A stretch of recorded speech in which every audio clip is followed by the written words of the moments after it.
Bonjour à tous et à tous, bonjour à tous les suiveurs et à tous les inconditionnels de Grégoire Omnisport doomu Gaynde Njaay warul tiit warul ragal xam nañ ban date kañ lañuy joxe la liste des 23 lions pour donc le Sénégal Guinée-Bissau donc Sénégal Guinée-Bissau dañoo war a jouer double confrontation donc Aliou Cissé ne joxe listam le 18 ou le 19 mars donc 18 wala le 19 mars ci la Aliou Cissé di joxe sa liste des 23 lions pour donc la Guinée-Bissau.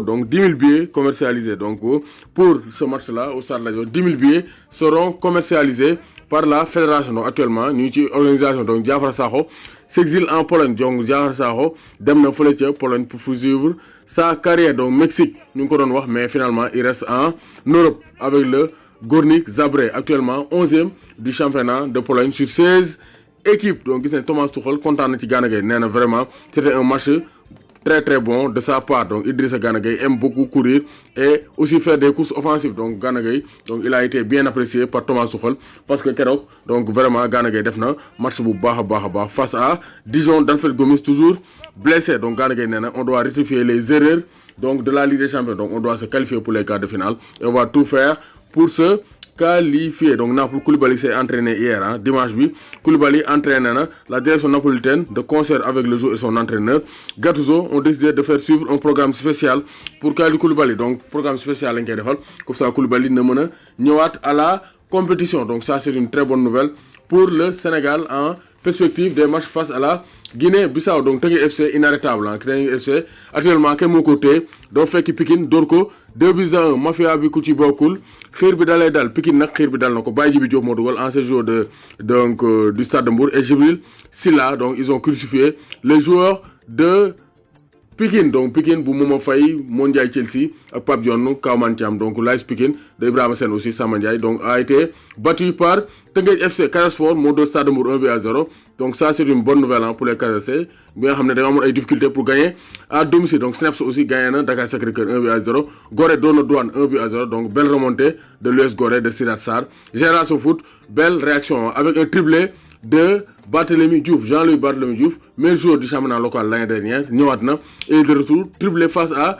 Jambar NGB Niambour, un but partout. Donc classement Teungueth FC am na 30 points, rawee na 11 points Dakar Sacré-Cœur. Donc Teungueth FC muy commencé détaché wu Douane 18 points, Jaraaf, Casa Sport, Mbour Petite Côte. Dernier c'est Génération Foot 13e 12 points et Snaps Excellence bu Thiès moo jël 14e donc 12 points fële ca 2e division. Aussi Linguère continue de caracoler en tête. Linguère 25 points avec Rassoulba qui a réalisé un doublé, meilleur buteur du championnat local 2e division.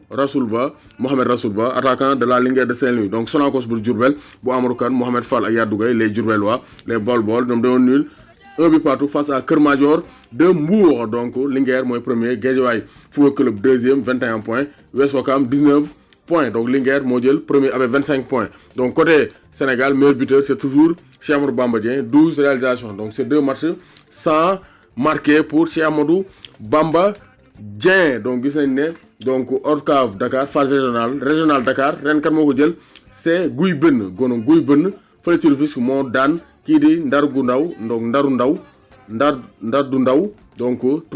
Donc Guy Bënn moo doon Ndar du Ndaw 3-1 et remporte la phase régionale de Dakar donc 2019. Fële ci Ligue des champions Afrique donc gis nañ Al Ahli bu Aliou Badji ancien joueur du Casa Sport et donc du Rapid Vienne. Donc moom moo dóor Mamelodi Sundowns bu South Africa donc 2-0. Donc Aliou Badji moom il a quitté l'Autriche pour venir en Afrique pour ñëw fële ci Égypte. ñoom ñoo dóor 2-0 Mamelodi Sundowns. donc Wydad Athletic Club Maroc moo dóor Étoile Sportive du Sahel bu Tunisie 2-0. Raja Casablanca moo dóor 2-0. donc belle moisson pour les clubs marocains. Et Zamalek moo dóor Espérance de Tunis 3-1. donc 2 équipes victoire.